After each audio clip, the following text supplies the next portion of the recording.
죽은 사람한테 절 좀 그만하라고요. 그 한마디가 모든 걸 뒤집어 놓았습니다. 아니다. 향 냄새가 채 가시기도 전에 공기가 싸늘해졌습니다.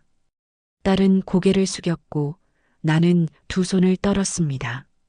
제사상 위에 밥그릇이 굴러 떨어지며 균열이 났습니다. 그 균열은 상 위가 아니라 내 마음이었습니다. 평생 참고 살아온 세월이 그날 무너졌습니다. 사람들은 몰랐습니다. 내가 어떤 사람인지. 그날 이후 아무도 나를 예전의 장인어른이라 부르지 못했습니다.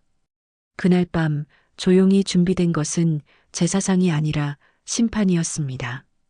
누구나 가슴속에 묻어둔 이야기 하나쯤은 있지요. 그 사연을 꺼내어 함께 나누는 공간, 여기는 날마다 사연입니다. 혹시 무료 버튼 구독과 좋아요 아직 안 누르셨다면 지금 눌러주셔도 좋습니다. 그럼 오늘의 사연 바로 시작합니다. 박인수는 오늘도 서점 문을 열었습니다.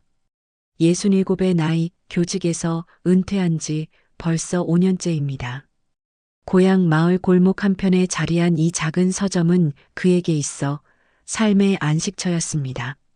아침 햇살이 유리창을 통해 들어오면 인수는 먼지 쌓인 책들을 닦아내며 하루를 시작했습니다. 손님은 많지 않았습니다. 하루에 서너 명, 많아야 대여섯 명이 드나들 뿐이었습니다. 그래도 인수는 만족했습니다. 아내 미숙이 세상을 떠난 뒤 인수는 이렇게 검소하게 살기로 마음먹었습니다. 이제 욕심내지 않고 조용히 살겠소. 미숙의 영정 앞에서 다짐했던 말이었습니다. 딸 수지는 그런 아버지를 자랑스러워했습니다. 우리 아빠는 평생 교사로 사셨고 지금도 책을 사랑하시는 분이야. 수지는 친구들에게 자주 말하곤 했습니다. 하지만 사위 윤재호는 달랐습니다. 재호는 대기업 계열사 부장이었습니다. 그는 돈과 권력을 중요하게 여기는 사람이었고 장인을 볼 때마다 속으로 비웃었습니다. 은퇴하고 저런 허름한 서점이나 운영하는 늙은이한테 뭘 배우겠어? 재호는 겉으로는 존댓말을 썼지만 그 말투 속에는 언제나 무시가 담겨 있었습니다. 장인어른, 요즘 책이 팔리긴 합니까? 재호가 물었습니다. 그럭저럭 지내지. 인수는 웃으며 대답했습니다. 요즘 누가 책을 읽습니까? 다들 스마트폰만 보는데요. 재호가 비웃듯 말했습니다. 그래도 읽고 싶은 사람은 찾아오더구만. 인수는 여전히 온화한 표정이었습니다. 재호는 더 이상 말하지 않고 고개를 돌렸습니다. 인수는 사위의 태도를 알고 있었지만 개의치 않았습니다.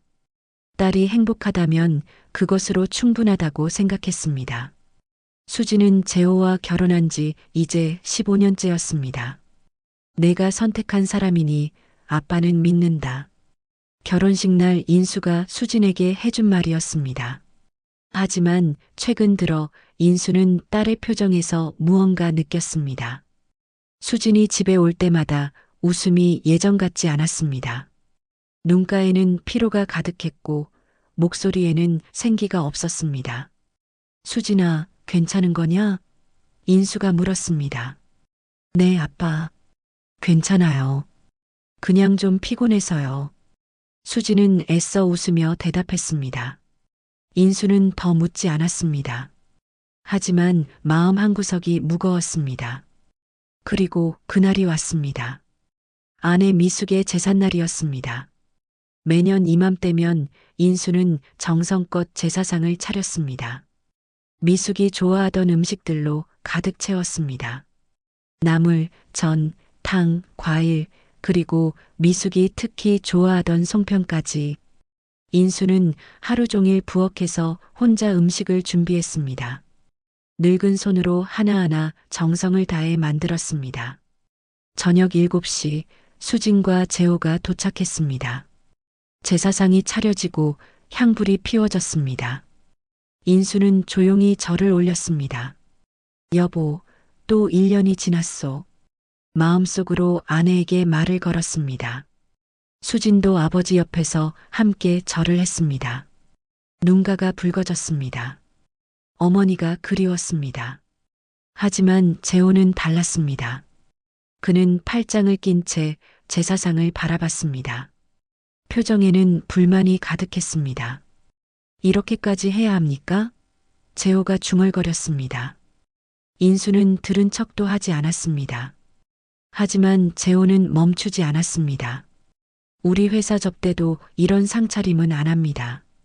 비웃듯 말했습니다. 수진이 재호의 팔을 잡았습니다. 여보, 제발. 목소리가 떨렸습니다. 하지만 재호는 수진의 손을 거칠게 뿌리쳤습니다. 그리고 그 순간이었습니다. 재호는 제사상 위에 술잔을 집어들더니 바닥에 내던졌습니다. 쨍그랑 유리가 깨지는 소리가 방 안을 가득 채웠습니다. 인수의 몸이 굳었습니다. 수진이 놀라 소리쳤습니다. 여보, 지금 뭐 하는 거예요? 하지만 재호는 돌아서서 수진의 뺨을 후려쳤습니다. 쾅, 그 소리와 함께 제사상이 흔들렸습니다. 밥그릇이 굴러떨어졌고 향불이 넘어지며 꺼졌습니다. 시간이 멈춘 듯 했습니다. 인수는 그 광경을 지켜봤습니다. 딸의 뺨에 선명하게 남은 붉은 손자국, 바닥에 흩어진 음식들, 그리고 꺼진 향불. 인수의 눈빛이 변했습니다. 온화하던 그의 눈에서 차가운 빛이 흘러나왔습니다. 내가 지금 누구 앞에서 그 짓을 했는지 아느냐? 인수의 목소리는 낮고 무거웠습니다.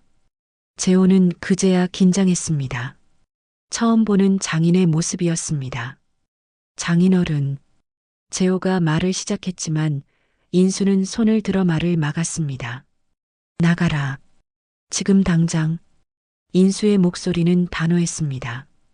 재호는 뭔가 말하려 했지만 인수의 눈빛을 보고는 입을 다물고 집을 나갔습니다. 수지는 울면서 바닥에 주저앉았습니다. 아빠, 미안해요. 인수는 딸을 일으켜 세우며 말했습니다. 내가 미안할 이유는 없다. 잘못한 건 저놈이지. 그날 밤 인수는 조용히 서재로 들어갔습니다. 문을 잠그고 책장 뒤를 바라봤습니다. 오랫동안 열지 않았던 곳이었습니다. 인수는 천천히 책장을 밀어냈습니다. 그 뒤에는 작은 금고가 숨겨져 있었습니다.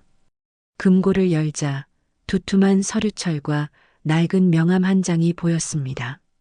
인수는 그 명함을 집어들었습니다. 먼지를 털어내자 글씨가 드러났습니다. 오래전 이름, 오래전 직함. 인수는 조용히 휴대전화를 꺼내 전화를 걸었습니다. 이 과장, 오랜만이네. 사장님, 정말 오랜만입니다. 상대방은 놀라며 반가워했습니다. 내일 한 사람 뒷조사 좀 부탁하지. 누구십니까? 내 사위라는 놈 하나. 인수의 목소리는 차갑고 단호했습니다. 통화를 끝낸 인수는 제사상 앞에 다시 앉았습니다. 넘어진 상을 다시 차리고 향불을 다시 피웠습니다. 인수는 아내 미숙의 사진을 바라봤습니다. 사진 속 미숙은 환하게 웃고 있었습니다. 여보, 이번엔 내가 참지 않겠소. 인수는 조용히 중얼거렸습니다. 향불 연기가 천천히 올라갔습니다. 마치 미숙이 대답하는 것처럼 느껴졌습니다. 인수는 고개를 끄덕였습니다. 이제부터 조용했던 그의 삶은 달라질 것입니다. 사흘이 지났습니다. 인수는 평소처럼 서점 문을 열고 책을 정리했습니다. 하지만 그의 손에는 두툼한 봉투가 들려 있었습니다. 이 과장이 보내온 자료였습니다. 윤재호에 대한 모든 것이 담겨 있었습니다. 인수는 서점 뒤편 작은 사무실로 들어가 봉투를 열었습니다. 첫 장을 펼치자 재호의 이력이 보였습니다. 대기업 계열사 부장, 연봉 1억 2천만 원, 겉보기엔 성공한 직장인이었습니다. 하지만 다음 장을 넘기자 달랐습니다. 사채 빚 3천만 원, 카드 연체 기록, 그리고 최근 진행 중인 부동산 투자 프로젝트. 인수는 천천히 자료를 읽어 내려갔습니다. 재호가 추진하는 프로젝트는 시내 외곽 땅을 매입해 상업시설을 짓는 것이었습니다.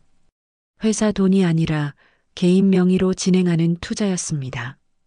인수의 눈이 한 줄에서 멈췄습니다. 토지 소유주 명진개발.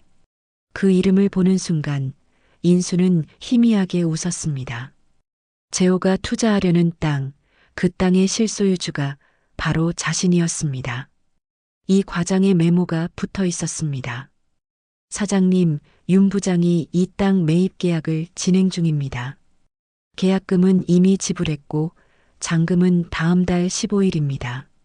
인수는 자료를 덮고 휴대전화를 꺼냈습니다. 이 과장 나야. 예, 사장님.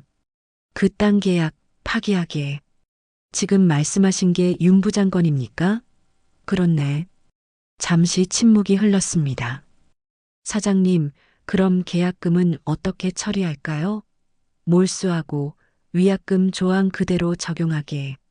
법적 절차 밟아서 처리하면 되네. 이 과장은 더 이상 묻지 않았습니다. 알겠습니다. 바로 진행하겠습니다. 통화가 끊겼습니다. 인수는 창밖을 바라봤습니다. 봄볕이 따스하게 내리쬐고 있었습니다. 하지만 인수의 마음은 차가웠습니다. 시작이야. 인수는 혼잣말처럼 중얼거렸습니다. 이틀 뒤 재호는 회사 책상에서 전화를 받았습니다. 윤 부장님, 저희 명진개발입니다. 아, 예. 잔금 납부 일정 확인하시려고요? 아닙니다. 계약 파기 통보드립니다. 재호는 귀를 의심했습니다. 뭐라고요? 지금 농담하시는 겁니까? 계약서 13조에 따라 토지 소유주의 일방적 파기 권한을 행사합니다. 계약금은 몰수되며 위약금 5천만 원을 청구합니다. 재호는 의자에서 벌떡 일어났습니다. 말도 안 됩니다. 계약금 2천만 원 이미 냈고 잔금 준비까지 다 했습니다. 그건 저희와 무관합니다. 법적 절차대로 진행하겠습니다. 전화가 끊겼습니다. 재호는 휴대전화를 내려다봤습니다. 손이 떨렸습니다. 2천만 원은 사채로 빌린 돈이었습니다. 거기다 위약금 5천만 원까지. 순식간에 7천만 원이 날아간 것입니다. 재호는 미친 듯이 명진개발에 전화를 걸었습니다. 하지만 상대는 차갑게 말할 뿐이었습니다. 소유주의 결정입니다. 이의가 있으시면 법적으로 대응하십시오. 재호는 책상에 주저앉았습니다. 머릿속이 하얘졌습니다. 이 프로젝트는 그의 미래를 건 투자였습니다. 성공하면 수억을 벌 수 있었습니다. 하지만 지금 모든 것이 무너졌습니다. 재호는 명진개발이라는 이름을 다시 떠올렸습니다. 어디서 들어본 것 같았습니다. 하지만 기억이 나지 않았습니다. 그날 저녁 재호는 집으로 돌아왔습니다. 수진이 저녁을 준비하고 있었습니다. 재호는 소파에 털썩 앉았습니다. 얼굴이 창백했습니다. 여보, 무슨 일 있어요? 수진이 걱정스럽게 물었습니다. 아무 일도 아니야. 재호는 짜증스럽게 대답했습니다. 수진은 더 묻지 못했습니다. 재호는 술을 마셨습니다. 한 잔, 두 잔, 세 잔. 술이 거나해지자 분노가 치밀어 올랐습니다. 명진개발이라는 데가 대체 뭐 하는 곳이야? 재호는 노트북을 열어 검색했습니다. 하지만 명진개발에 대한 정보는 거의 없었습니다. 오래된 회사, 부동산 개발, 그 정도만 나왔습니다. 재호는 다시 전화를 걸었습니다. 회사 법무팀에 물어봤습니다. 명진개발이라고 들어봤어? 명진개발이요? 잠깐만요. 검색해 볼게요. 잠시 후 대답이 왔습니다. 아, 여기 나오네요. 구도심 상권 개발했던 회사예요. 80년대부터 활동했다는데 지금은 잘 안 보이네요. 대표가 누구야? 박인수라고 나오네요. 재호는 그 이름을 듣는 순간 얼어붙었습니다. 박인수, 장인의 이름이었습니다. 뭐라고? 다시 한번 말해봐. 박인수요. 근데 흔한 이름이잖아요. 동명이인 아닐까요? 전화를 끄는 재호는 멍하니 앉아 있었습니다. 설마 그 사람이 허름한 서점이나 운영하는 늙은이가? 하지만 이상했습니다. 왜 하필 그 회사가 자신의 계약을 파기했을까? 우연일까? 재호는 불안감이 커져갔습니다. 다음 날 아침 재호는 회사에 출근했습니다. 하지만 또 다른 소식이 기다리고 있었습니다. 윤 부장님, 이번 입찰건도 취소됐습니다. 뭐? 그것까지? 재호는 소리쳤습니다. 상대 측에서 일방적으로 철회했습니다. 이유는 모르겠습니다. 재호는 고개를 떨구었습니다. 그 입찰건도 명진개발 소유 부동산이 포함된 프로젝트였습니다. 이제 우연이 아니라는 걸 알았습니다. 누군가 자신을 무너뜨리려 하고 있었습니다. 그리고 그 배우가 누구인지도 어렴풋이 느껴졌습니다. 재호는 떨리는 손으로 장인에게 전화를 걸었습니다. 신호음이 길게 울렸습니다. 그리고 인수가 전화를 받았습니다. 나야. 목소리는 평온했습니다. 장인어른, 혹시 명진개발이? 재호가 떨리는 목소리로 물었습니다. 왜 무슨 일 있나? 인수는 아무렇지 않게 물었습니다. 그게 제 계약이 파기됐습니다. 명진개발이라는 곳에서. 그래, 그건 안 됐구만. 인수의 목소리에는 감정이 없었습니다. 재호는 등골이 서늘해졌습니다. 장인어른께서 설마는 무슨 설마. 나는 책이나 파는 늙은이 아닌가. 인수는 차갑게 말했습니다. 그건 자네 일이니 자네가 알아서 해결하게. 전화가 끊겼습니다. 재호는 휴대전화를 쥔 채 굳어 있었습니다. 이제 확신했습니다. 장인이 배우였습니다. 그리고 이제 겨우 시작이라는 것도 느꼈습니다. 재호는 두려움에 온몸이 떨렸습니다. 그날 제사상에서 자신이 저지른 일이 떠올랐습니다. 아내를 때린 일, 술잔을 던진 일, 그리고 꺼진 향불. 재호는 뒤늦게 후회했습니다. 하지만 이미 늦었습니다. 조용한 장인은 더 이상 조용하지 않았습니다. 일주일이 지났습니다. 재호는 잠을 이루지 못했습니다. 매일 밤 악몽에 시달렸습니다. 장인의 차가운 눈빛이 꿈속에서 자신을 바라봤습니다. 회사에서도 일이 손에 잡히지 않았습니다. 동료들이 수군거리는 소리가 들렸습니다. 윤 부장 요즘 이상하지 않아? 프로젝트 2개나 날렸다더라. 재호는 화장실 거울 앞에 섰습니다. 거울 속 자신의 얼굴은 초췌했습니다. 눈 밑에는 다크서클이 짙게 내려앉았고 뺨은 푹 꺼져 있었습니다. 정신 차려, 정신 차려. 재호는 스스로에게 말했습니다. 하지만 불안은 가시지 않았습니다. 그날 오후 재호는 회사에서 또 다른 통보를 받았습니다. 윤 부장님, 미안하지만 이번 분기 평가에서 제외됐습니다. 인사팀 직원이 조심스럽게 말했습니다. 무슨 소리야? 내가 올해 실적 1등인데? 위에서 내려온 결정입니다. 최근 프로젝트 실패건 때문에. 재호는 책상을 주먹으로 쳤습니다. 이건 내 잘못이 아니야. 상대가 일방적으로 계약을 파기한 거라고. 하지만 아무도 들어주지 않았습니다. 회사는 결과만 봤습니다. 실패는 실패였습니다. 재호는 의자에 주저앉았습니다. 승진은 물 건너갔습니다. 보너스도 날아갔습니다. 그날 저녁 재호는 술을 마시러 나갔습니다. 혼자 소주를 들이켰습니다. 1병, 2병, 3병. 술이 취하자 분노가 폭발했습니다. 그 늙은이가 뭐라고. 재호는 중얼거렸습니다. 서점이나 하는 주제에. 하지만 마음 한편에서는 두려움이 커져갔습니다.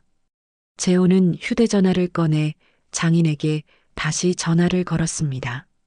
하지만 인수는 받지 않았습니다. 한 번, 두 번, 세 번. 계속 신호만 갔습니다. 재호는 미친 듯이 문자를 보냈습니다. 장인어른, 제발 전화 좀 받아주십시오.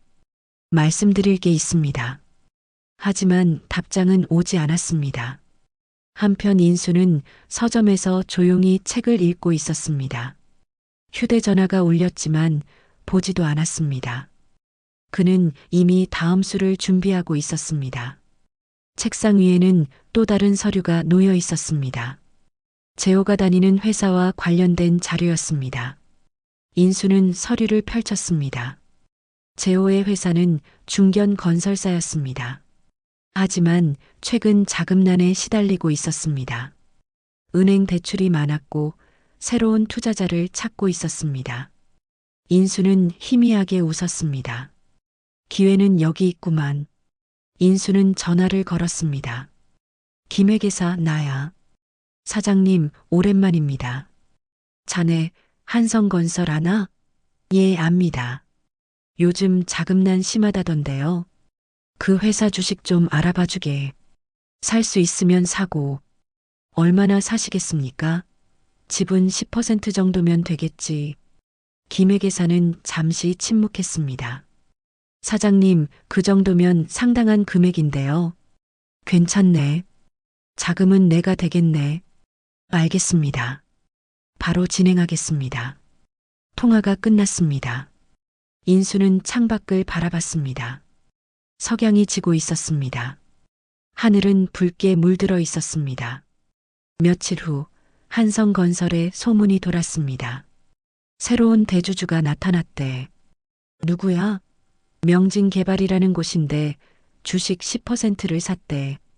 재호는 그 소식을 듣는 순간 온몸이 얼어붙었습니다. 명진개발. 또 그 이름이었습니다. 재호는 급히 사장실로 달려갔습니다. 사장님, 명진개발이 대체 어떤 회사입니까? 사장은 서류를 보며 대답했습니다. 글쎄, 오래된 부동산 개발사라던데 자금력이 상당한 것 같아. 그 회사 대표가 누군지 아십니까? 박인수라던가? 잘 모르겠네. 재호는 더 이상 의심할 여지가 없었습니다. 장인이 자신의 회사까지 손을 뻗친 것입니다. 재호는 사무실로 돌아와 책상에 주저앉았습니다. 머릿속이 복잡했습니다. 장인이 대체 무엇을 원하는 걸까? 단순한 복수일까? 아니면 더 큰 계획이 있는 걸까? 그날 밤 재호는 수진에게 물었습니다. 여보, 장인어른이 정말 그냥 서점만 하시는 거야? 수진은 고개를 끄덕였습니다. 왜 갑자기? 아니, 그냥 궁금해서. 재호는 더 묻지 못했습니다. 수진도 장인의 과거를 모르는 것 같았습니다. 재호는 혼자 조사를 시작했습니다. 인터넷을 뒤지고 오래된 신문 기사를 찾았습니다. 그리고 80년대 기사 하나를 발견했습니다. 명진개발, 시내 개발사업 참여. 박인수 대표, 젊은 사업가로 주목. 사진 속 젊은 남자가 있었습니다. 분명 장인이었습니다. 재호는 기사를 계속 읽었습니다. 명진개발, 산업단지, 조성성공. 지역 경제 활성화 기여. 박인수 대표, 부동산 투자로 큰 성공. 재호는 믿을 수 없었습니다. 장인은 단순한 은퇴교사가 아니었습니다. 그는 한때 지역 개발을 이끈 사업가였습니다. 재호는 더 깊이 파고들었습니다. 명진개발 소유 부동산 목록을 찾았습니다. 상가 7채, 토지 3필지. 시가로 따지면 수백억 원이었습니다. 재호는 입이 떡 벌어졌습니다. 이럴 수가. 장인은 엄청난 재산가였습니다. 하지만 그 사실을 숨기고 조용히 살아왔던 것입니다. 재호는 두려움에 떨었습니다. 자신이 무시했던 사람이 사실은 자신보다 훨씬 위에 있는 사람이었습니다. 재호는 그날 제사상에서 저지른 일이 다시 떠올랐습니다. 수진을 때린 일, 술잔을 던진 일, 그 모든 것이 장인의 눈앞에서 벌어졌습니다. 재호는 급히 장인에게 전화를 걸었습니다. 이번에는 인수가 받았습니다. 장인어른, 죄송합니다. 제가 잘못했습니다. 재호의 목소리는 떨렸습니다. 무엇이 잘못됐나? 인수의 목소리는 차갑고 평온했습니다. 제사날, 그날 제가 정말 잘못했습니다. 그걸 이제 와서 말하나? 제발 용서해 주십시오. 다시는 그러지 않겠습니다. 재호는 거의 울먹이는 목소리였습니다. 하지만 인수는 짧게 대답했습니다. 자네가 저지른 일은 용서받을 수 없네. 장인어른, 내 딸을 때린 대가를 치르게 될 거야. 전화가 끊겼습니다. 재호는 휴대전화를 놓치고 바닥에 주저앉았습니다. 이제 모든 것이 끝났다는 걸 알았습니다. 장인은 자신을 용서하지 않을 것입니다. 그리고 복수는 이제 막 시작되었을 뿐입니다. 재호는 공포에 떨며 밤을 지새웠습니다. 인수는 전화를 끊고 창밖을 바라봤습니다. 달이 밝게 빛나고 있었습니다. 인수는 조용히 중얼거렸습니다. 아직 멀었네. 그의 눈빛에는 단호함이 가득했습니다. 한 달이 흘렀습니다. 재호의 삶은 빠르게 무너지고 있었습니다. 회사에서는 중요한 프로젝트에서 배제됐고 동료들의 시선은 차갑게 변했습니다. 더 큰 문제는 빚이었습니다. 명진 개발에 몰수당한 계약금 2천만 원, 위약금 5천만 원, 합쳐서 7천만 원이었습니다. 사채업자들은 매일 전화를 걸어왔습니다. 윤 부장님, 이자라도 갚으셔야죠. 조금만 기다려 주십시오. 더 이상은 안 됩니다. 재호는 카드를 돌려막기 시작했습니다. 한 카드로 다른 카드 값을 내고 또 다른 카드로 생활비를 충당했습니다. 이자는 눈덩이처럼 불어났습니다. 매일 밤 재호는 계산기를 두드렸습니다. 손이 떨렸습니다. 수지는 남편의 변화를 눈치챘습니다. 여보, 무슨 일 있는 거 아니에요? 내버려둬. 내일이야. 재호는 손을 뿌리치며 소리쳤습니다. 수지는 더 이상 물을 수 없었습니다. 걱정이 깊어졌지만 남편은 입을 닫았습니다. 한편 인수는 다음 단계를 준비하고 있었습니다. 그는 한성건설 주주총회 자료를 살펴봤습니다. 이제 10% 지분을 가진 주요 주주였습니다. 그 정도면 회사 경영에 영향을 미칠 수 있었습니다. 인수는 김회계사에게 전화를 걸었습니다. 다음 주 이사회에 참석하겠네. 사장님께서 직접 나오십니까? 그렇네. 몇 가지 제안할 것이 있어. 일주일 후 한성건설 이사회가 열렸습니다. 재호는 회의실 한쪽에 앉아 있었습니다. 새로운 대주주가 참석한다는 소식에 긴장했습니다. 회의실 문이 열렸습니다. 그리고 한 노인이 들어왔습니다.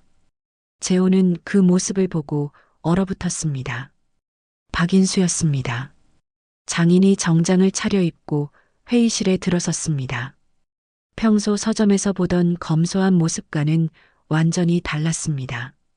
인수는 당당하게 걸어 들어와 상석에 앉았습니다. 사장이 일어나 인사했습니다. 박 대표님 환영합니다. 재호는 자리에서 움직일 수 없었습니다. 다리가 후들거렸습니다. 장인이 이 회의실에 자신의 회사의 대주주로 앉아 있다는 현실이 믿기지 않았습니다. 회의가 시작됐습니다. 여러 안건이 논의됐습니다.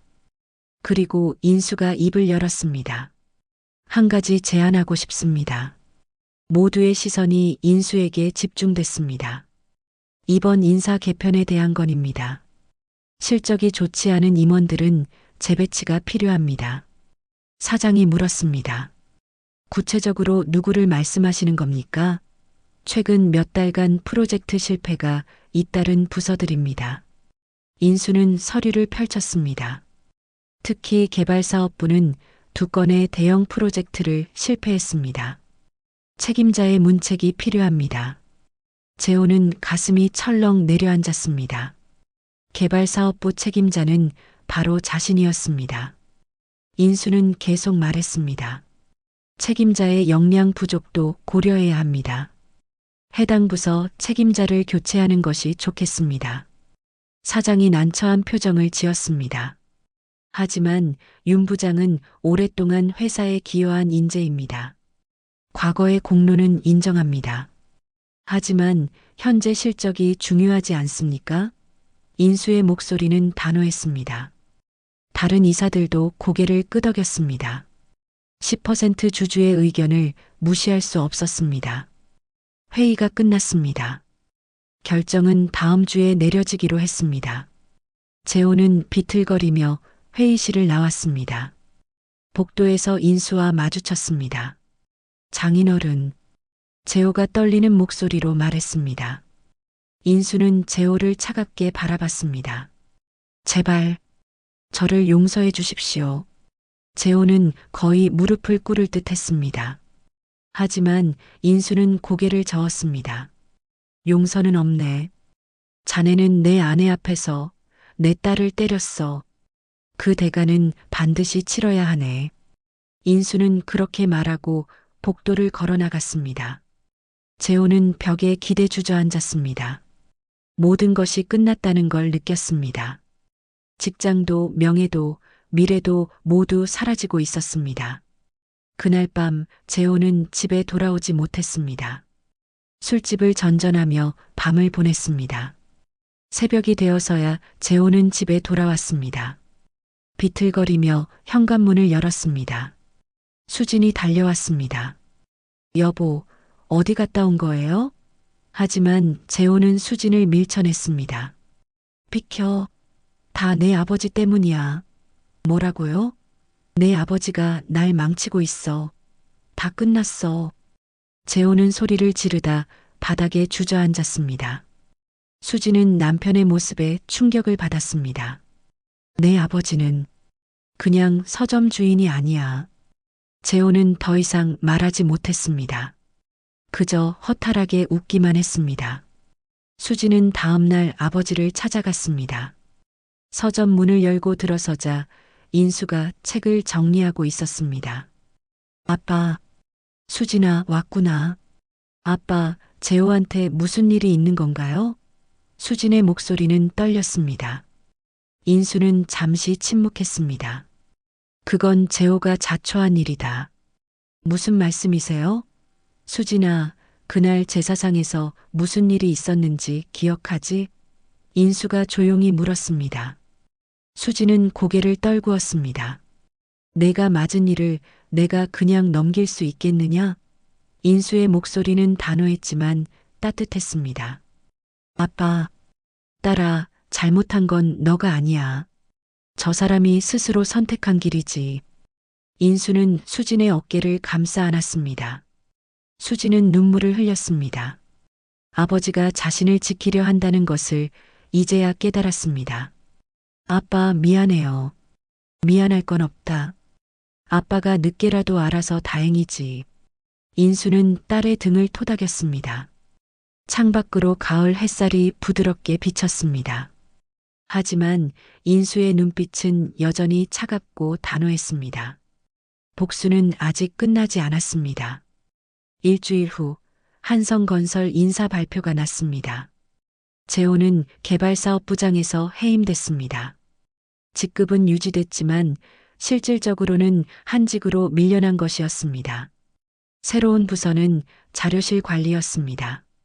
한때 100명이 넘는 직원을 이끌던 부장이 이제는 먼지 쌓인 서류나 정리하는 신세가 됐습니다.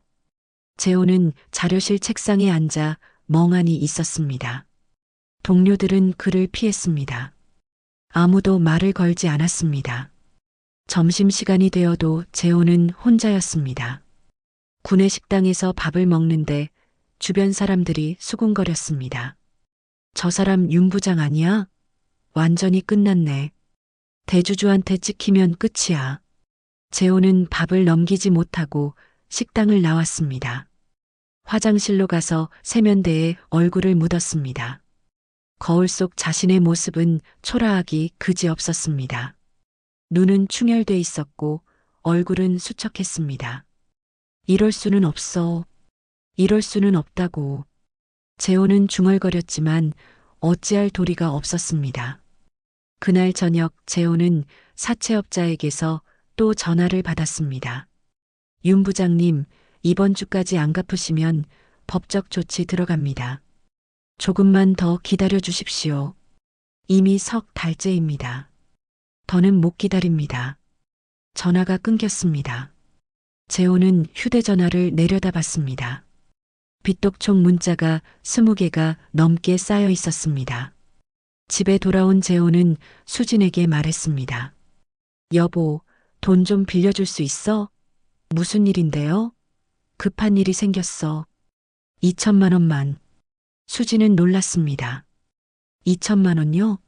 그런 큰 돈이 어디 있어요? 내 아버지한테 부탁해봐. 재호가 말했습니다. 수진은 고개를 저었습니다. 여보, 아빠한테는 안 돼요. 왜? 내 아버지면 그 정도 돈쯤 있잖아. 재호가 소리쳤습니다. 그게 아니라 지금 상황이. 수진은 말을 잇지 못했습니다. 재호는 화를 냈습니다. 결국 내 아버지 편이구나. 나는 이렇게 망해가는데. 수진은 눈물을 흘렸습니다. 여보, 제발 정신 차려요. 이러면 안 돼요. 하지만 재호는 듣지 않았습니다. 방문을 쾅 닫고 들어가 버렸습니다. 수진은 거실에 혼자 남아 울었습니다. 한편 인수는 서점에서 다음 단계를 준비하고 있었습니다. 김 회계사가 새로운 서류를 가져왔습니다. 사장님, 윤 부장의 개인 신용 정보입니다. 인수는 서류를 펼쳤습니다. 사채 빚, 카드 연체, 그리고 곧 압류될 예정인 재산 목록. 인수는 조용히 고개를 끄덕였습니다. 이 사람 명의로 된 게 뭐가 있나? 아파트 하나 있습니다. 담보대출이 3억 정도 남아 있습니다. 그 아파트 수진이 이름으로 바꿀 수 있나? 김 회계사는 잠시 생각했습니다. 증여 형식으로 가능합니다. 하지만 윤 부장 동의가 필요합니다. 인수는 고개를 저었습니다. 동의 안 하겠지. 다른 방법을 찾아보게. 알겠습니다. 김 회계사가 나갔습니다. 인수는 창밖을 바라봤습니다. 겨울이 다가오고 있었습니다. 나뭇가지에는 잎이 거의 남아있지 않았습니다. 며칠 후 재호는 법원으로부터 통지서를 받았습니다. 재산 압류 예고 통지였습니다. 사채업자가 소송을 걸었고 법원은 재호의 재산을 압류하기로 결정했습니다. 아파트가 경매에 넘어갈 위기였습니다. 재호는 통지서를 보며 무너졌습니다. 끝이야. 정말 끝이야. 수지는 그 소식을 듣고 충격을 받았습니다. 여보, 집이 경매에 넘어간다고요? 다 내 아버지 때문이야. 재호는 또 소리쳤습니다. 내 아버지가 날 이렇게 만든 거라고. 수지는 더 이상 참을 수 없었습니다. 여보가 먼저 잘못한 거잖아요. 아빠 앞에서, 엄마 제사상 앞에서 날 때렸잖아요. 재호는 말문이 막혔습니다. 수지는 계속 말했습니다. 그때 여보가 사과했어야죠. 그런데 오히려 더 나쁘게 행동했잖아요. 나는 그냥. 재호는 변명조차 제대로 하지 못했습니다. 수지는 눈물을 닦으며 말했습니다. 이제 끝이에요. 저도 더는 못 참겠어요. 수지는 짐을 쌌습니다. 어디 가는 거야? 재호가 물었습니다. 아빠 집에 가요. 여보 혼자 생각 좀 해봐요. 수지는 집을 나갔습니다. 재호는 텅 빈 집에 혼자 남았습니다. 주변은 고요했습니다. 하지만 재호의 머릿속은 복잡했습니다. 재호는 결국 장인에게 전화를 걸었습니다. 장인어른, 제발 한 번만 만나 주십시오. 인수는 잠시 침묵했습니다. 내일 서점으로 오게. 감사합니다. 재호는 희망을 품었습니다. 어쩌면 용서받을 수 있을지도 모른다고 생각했습니다. 다음 날 재호는 서점을 찾아갔습니다. 인수는 책을 정리하고 있었습니다. 왔나? 예, 장인어른. 재호는 고개를 숙였습니다. 인수는 의자를 권했습니다. 앉게. 재호는 조심스럽게 앉았습니다. 장인어른, 제가 정말 잘못했습니다. 재호가 말을 시작했습니다. 제발 한 번만 용서해 주십시오. 다시는 그런 짓 안 하겠습니다. 인수는 재호를 가만히 바라봤습니다. 그리고 천천히 입을 열었습니다.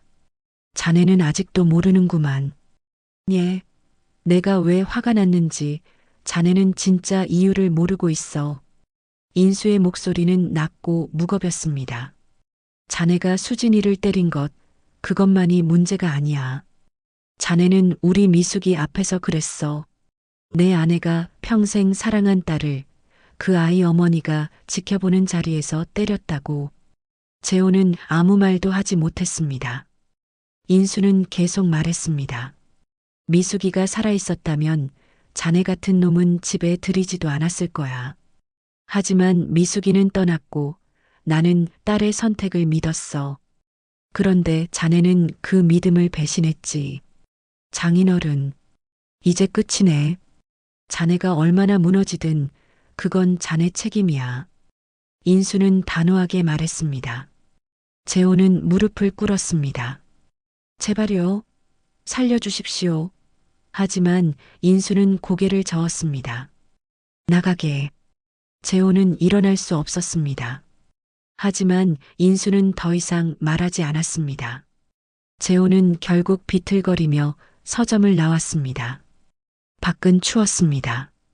겨울바람이 매섭게 불었습니다. 재호는 길 위에 멈춰 섰습니다. 모든 것을 잃었습니다.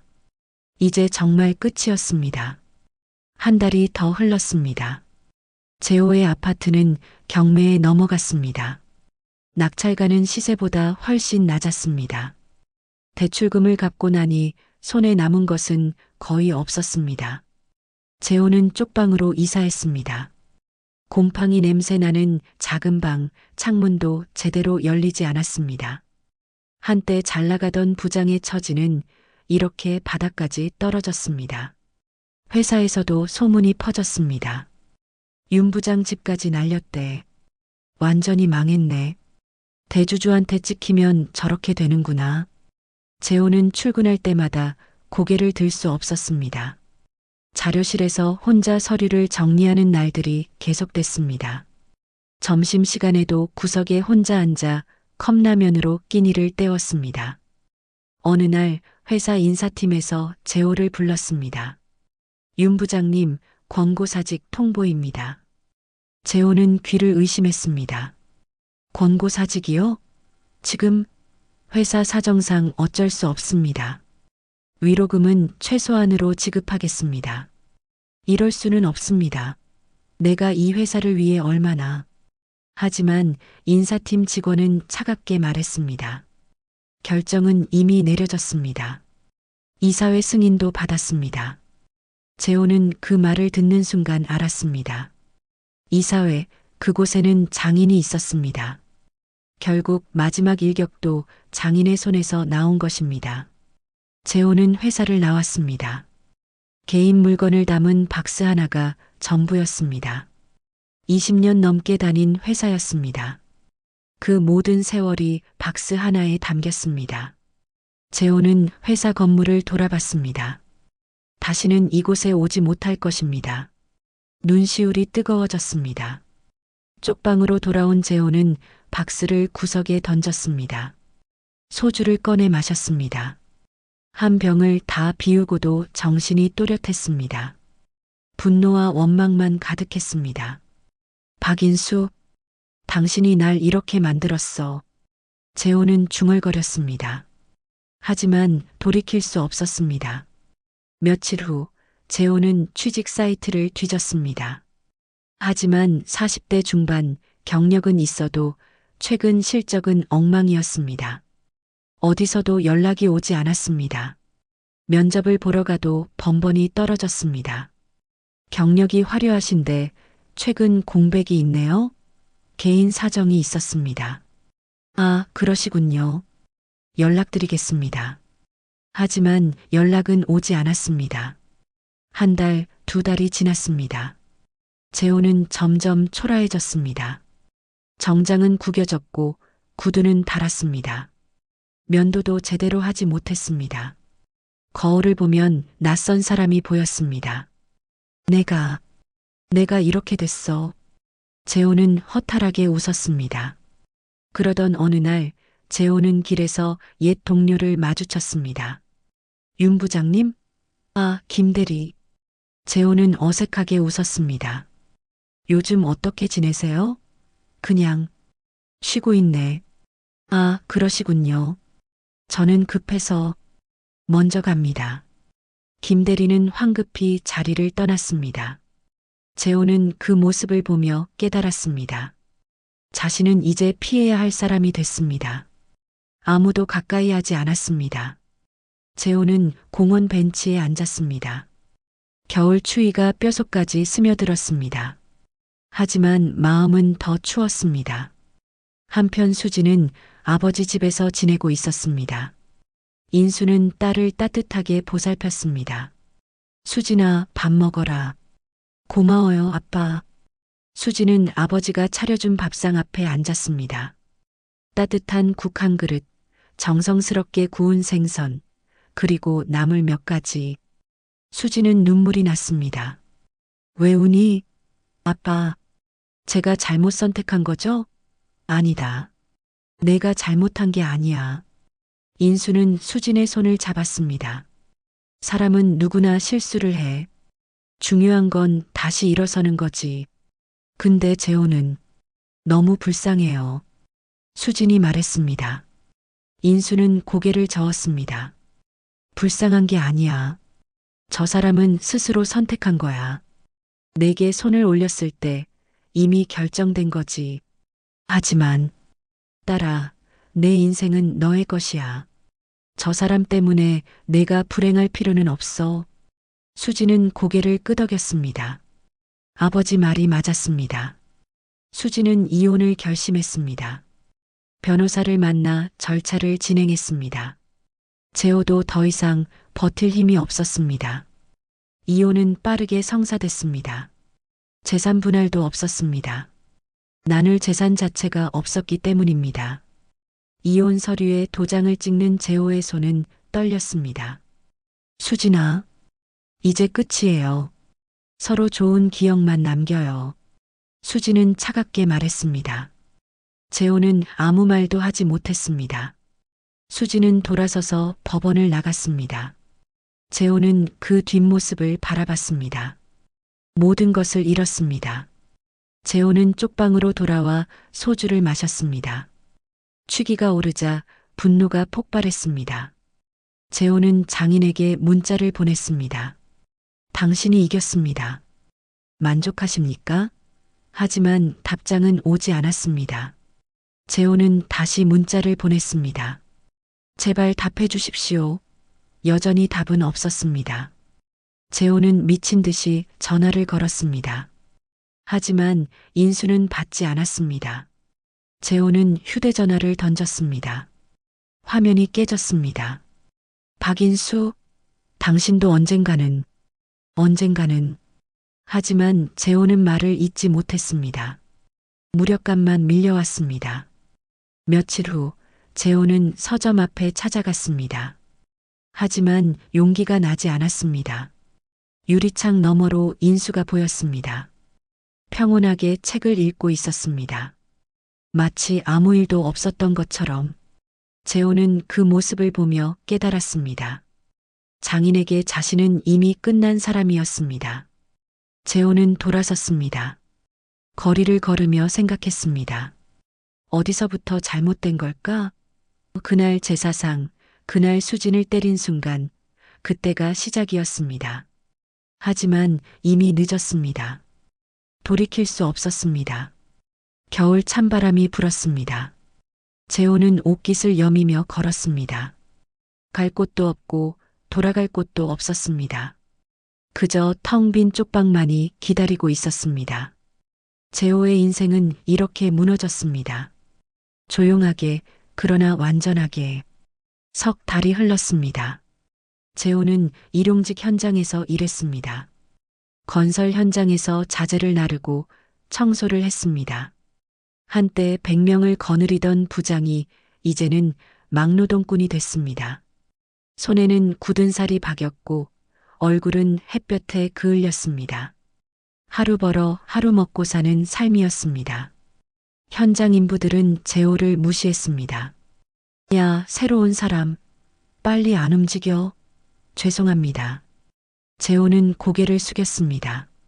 자존심은 이미 사라진 지 오래였습니다. 살아남는 것만이 중요했습니다. 점심시간에는 구석에 앉아 도시락을 먹었습니다. 밥과 김치 몇 조각이 전부였습니다.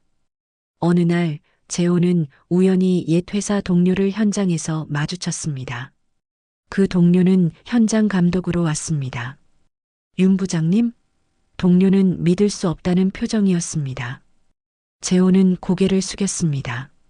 오랜만이네. 어떻게 이런 곳에 먹고 살아야 하니까. 재호는 담담하게 대답했습니다. 동료는 안타까운 표정을 지었습니다. 많이 힘드시겠습니다. 그냥 사는 거지, 뭐. 재호는 쓴웃음을 지었습니다. 동료는 더 이상 말하지 못하고 자리를 떠났습니다. 재호는 그 뒷모습을 바라봤습니다. 동정받는 것도 이제는 익숙해졌습니다. 그날 저녁 재호는 쪽방으로 돌아왔습니다. 몸은 지쳤지만 잠은 오지 않았습니다. 천장을 바라보며 생각했습니다. 이렇게 끝나는 건가? 모든 것을 잃었습니다. 직장, 가족, 집, 명예, 그리고 자존심까지. 남은 것은 텅 빈 방과 지친 몸뿐이었습니다. 재호는 다시 한번 장인을 찾아가기로 결심했습니다. 마지막으로 한 번만 용서를 구하려 했습니다. 다음 날 일을 마치고 재호는 서점으로 갔습니다. 해가 지고 있었습니다. 서점에는 불이 켜져 있었습니다. 재호는 문을 열고 들어갔습니다. 인수는 책상에 앉아 있었습니다. 재호를 보자 표정이 굳어졌습니다. 무슨 일인가? 장인어른. 아니, 박 대표님. 재호는 이제 장인이라 부를 자격도 없다고 느꼈습니다. 마지막으로 한 번만 말씀드리고 싶습니다. 인수는 아무 말 없이 재호를 바라봤습니다. 재호는 무릎을 꿇었습니다. 저는 제가 저지른 일을 이제야 알았습니다. 목소리가 떨렸습니다. 제사상에서 수진이를 때린 것, 장모님을 모욕한 것, 그 모든 게 용서받을 수 없는 일이었습니다. 이제 와서 그걸 깨달았나? 인수의 목소리는 차갑고 낮았습니다. 너무 늦었습니다. 하지만 제발 마지막으로 말씀드리고 싶었습니다. 제가 잘못했습니다. 재호는 고개를 조아렸습니다. 눈물이 흘러내렸습니다. 인수는 한참을 침묵했습니다. 그리고 천천히 입을 열었습니다. 자네가 무릎 꿇는 걸 보니 기분이 어떨 것 같나? 재호는 대답하지 못했습니다. 솔직히 말하지. 통쾌하지도 않고 기쁘지도 않네. 그저 슬플 뿐이야. 인수는 의자에서 일어났습니다. 자네는 한때 능력 있는 사람이었어. 하지만 오만했지. 힘이 있다고 착각했고 남을 무시했어. 특히 가족을, 내 딸을 함부로 대했지. 재호는 고개를 들지 못했습니다. 나는 자네를 파멸시키려 했던 게 아니네. 그저 대가를 치르게 한 거야. 자네가 뿌린 씨앗이 이렇게 자란 거지. 인수는 창밖을 바라봤습니다. 내 안에 미숙이가 살아있었다면 자네를 절대 용서하지 않았을 거야. 나도 마찬가지고. 재호는 눈물을 닦았습니다. 그럼 이제 어떻게 해야 합니까? 그건 자네가 알아서 할 일이야. 나는 더 이상 자네 인생에 관여하지 않겠네. 인수는 단호하게 말했습니다. 하지만 한 가지만 기억해. 사람을 함부로 대하면 안 된다는 걸. 재호는 고개를 끄덕였습니다. 알겠습니다. 그리고 일어섰습니다. 마지막으로 수진이는 잘 지냅니까? 인수는 고개를 끄덕였습니다. 내 딸은 이제 새로운 삶을 살고 있네. 자네 걱정은 하지 않아도 돼. 재호는 쓴웃음을 지었습니다. 다행입니다.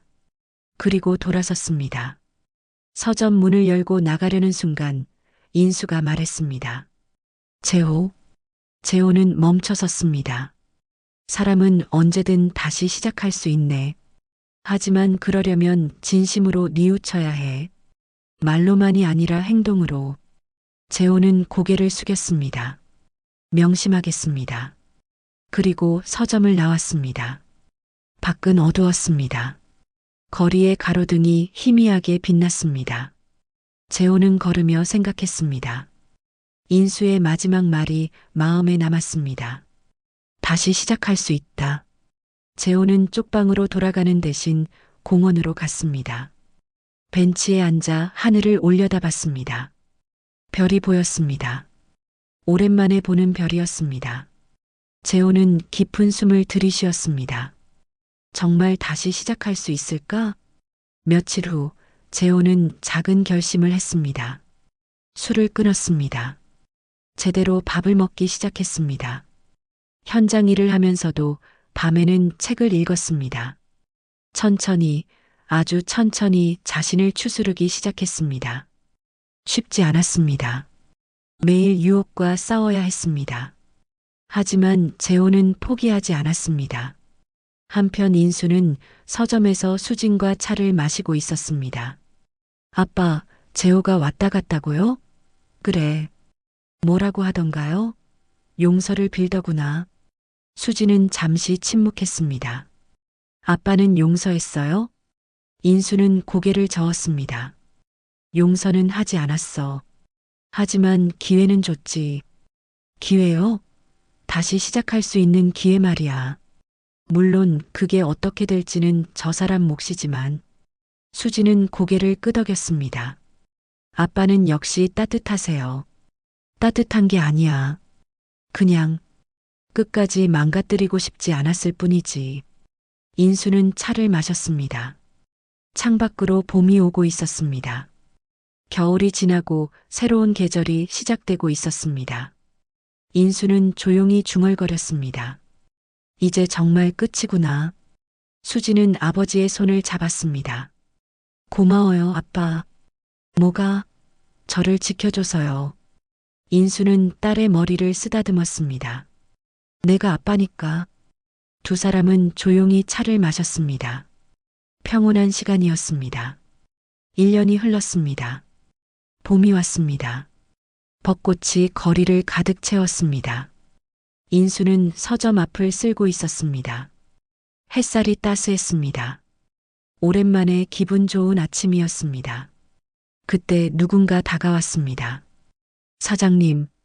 인수는 고개를 들었습니다. 젊은 남자가 서 있었습니다. 깨끗하게 면도하고 단정한 옷차림이었습니다. 낯이 익었습니다. 재호? 인수는 놀랐습니다. 1년 전의 초라한 모습과는 완전히 달랐습니다. 재호는 공손하게 인사했습니다. 오랜만입니다. 어떻게 된 일인가? 인수가 물었습니다. 말씀드릴 게 있어서 왔습니다. 재호는 차분하게 대답했습니다. 인수는 서점 안으로 그를 안내했습니다. 두 사람은 마주 앉았습니다. 재호는 천천히 말을 시작했습니다. 1년 전 사장님께서 마지막으로 해주신 말씀을 기억합니다. 다시 시작할 수 있다고 하셨죠. 인수는 고개를 끄덕였습니다. 저는 그 말씀을 가슴에 새겼습니다.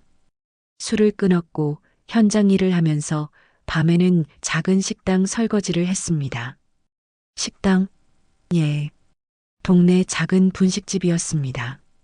주인 할머니께서 저를 걷어주셨죠. 재호의 목소리에는 감사함이 묻어났습니다. 거기서 일하면서 요리를 배웠습니다. 처음에는 설거지만 했지만 할머니께서 하나하나 가르쳐 주셨습니다. 인수는 조용히 듣고 있었습니다. 재호는 계속 말했습니다. 6개월 전 할머니께서 연세가 많으셔서 가게를 정리하려 하셨습니다. 제가 물려받았습니다. 할머니께서 그냥 주셨습니다. 제가 성실하게 일했다고, 믿을 만하다고. 지금은 그 분식집을 운영하고 있습니다.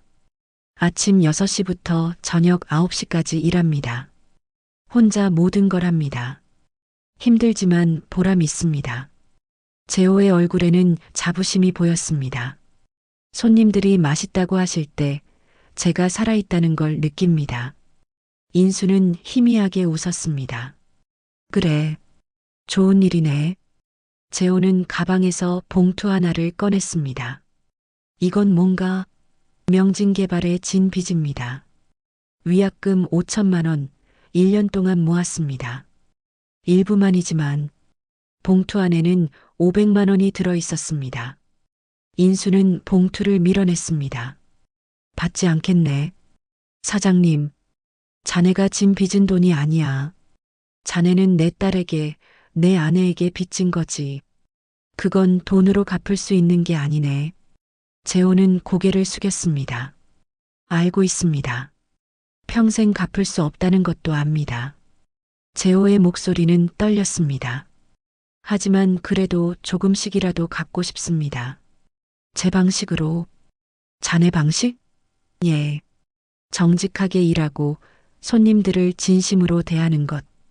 오만하지 않고 누구에게도 함부로 하지 않는 것. 그게 제가 찾은 속죄의 방법입니다. 인수는 재호를 한참 바라봤습니다. 그의 눈에는 진심이 담겨 있었습니다. 손에는 칼 자국과 화상 흔적이 보였습니다. 일하며 생긴 상처들이었습니다. 좋은 선택이네. 그렇게 살아가게. 감사합니다. 재호는 깊이 고개를 숙였습니다. 그리고 수진 씨께도 전해주십시오. 제가 진심으로 미안하다고, 그리고 행복했으면 좋겠다고. 직접 말하지 그러나 아닙니다.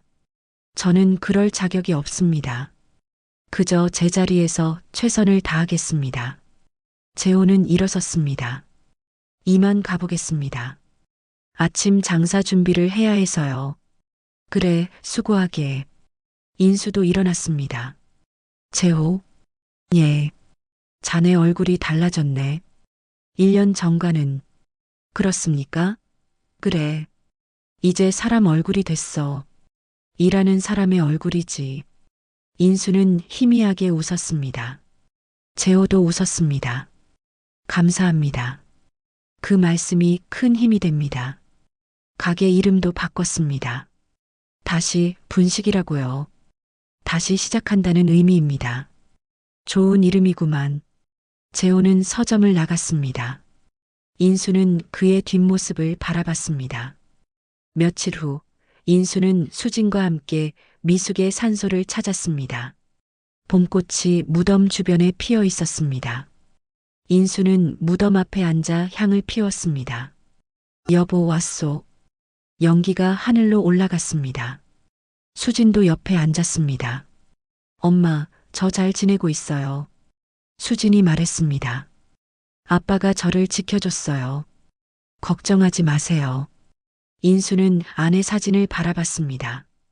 여보, 우리 딸 지켰소. 당신이 지키지 못한 딸을 내가 대신 지켰소. 인수는 잠시 말을 멈췄습니다. 그리고 조용히 중얼거렸습니다. 복수는 끝났소. 하지만 기분이 좋지는 않구려. 그저 해야 할 일을 했을 뿐이요. 그 사람도 이제 자기 길을 찾은 것 같소. 바람이 불었습니다. 벚꽃잎이 흩날렸습니다.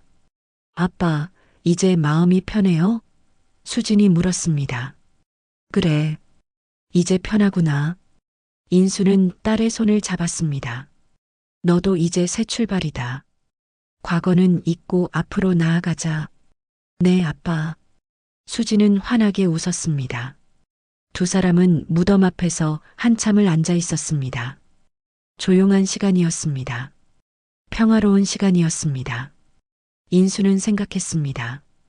이제 정말 끝이구나. 복수도 분노도 모든 것이 끝났습니다. 남은 것은 평온뿐이었습니다.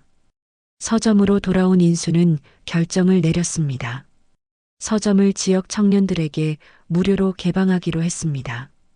이제 이 공간을 나누겠네. 인수는 공지를 붙였습니다. 청년들이여, 이곳에서 책을 읽고 꿈을 키우십시오. 한 달 후 서점은 활기로 가득 찼습니다. 청년들이 모여 책을 읽고 토론했습니다. 인수는 구석에 앉아 그 모습을 바라봤습니다. 미소가 지어졌습니다. 미수가, 이게 우리가 꿈꾸던 모습이지? 인수는 마음속으로 말했습니다. 서점 벽에는 문구 하나가 걸려 있었습니다. 가장 조용한 복수가 가장 큰 정이다. 청년들은 그 문구를 보며 고개를 끄덕였습니다. 인수는 그것을 보며 만족했습니다. 어느 저녁 수진이 서점을 찾아왔습니다. 손에는 커피 2잔이 들려 있었습니다. 아빠, 커피 사왔어요. 고맙구나. 두 사람은 창가에 앉아 커피를 마셨습니다. 석양이 지고 있었습니다. 하늘은 붉게 물들었습니다. 아빠, 행복하세요? 수진이 물었습니다. 그래. 이제는 정말 행복하다. 인수는 웃었습니다. 너는? 저도요. 엄마가 보셨다면 자랑스러워 하셨을 거예요. 그럼 됐다. 인수는 딸의 머리를 쓰다듬었습니다. 석양빛이 서점 안을 가득 채웠습니다. 책들이 황금빛으로 빛났습니다. 인수는 창밖을 바라봤습니다. 거리를 걷는 사람들이 보였습니다. 저 멀리 작은 분식집 앞에서 손님을 맞이하는 한 남자가 보였습니다. 정직하게 일하며 살아가는 모습이었습니다. 밤이 되었습니다. 인수는 서점 문을 닫고 제사상 앞에 앉았습니다. 향을 피우고 미숙의 사진을 바라봤습니다. 여보, 당신이 지키지 못한 딸, 내가 대신 지켰소. 인수는 조용히 말했습니다. 이제 편히 쉬시오. 나도 이제 편히 쉬겠소. 향불 연기가 천천히 올라갔습니다. 달빛이 서점 안을 비췄습니다. 모든 것이 평온했습니다. 인수는 눈을 감았습니다. 마음이 가벼워졌습니다. 마침내 모든 것이 끝났습니다. 그리고 새로운 시작이 기다리고 있었습니다. 오늘의 이야기는 여기까지입니다. 여러분 마음에는 어떤 여운이 남으셨나요? 댓글로 생각이나 소감 또는 사는 지역을 남겨주세요. 소통의 장이 되어 더 깊은 공감으로 이어질 것입니다. 무료 버튼, 구독과 좋아요로 응원해 주시면 내일도 변함없이 찾아뵙겠습니다.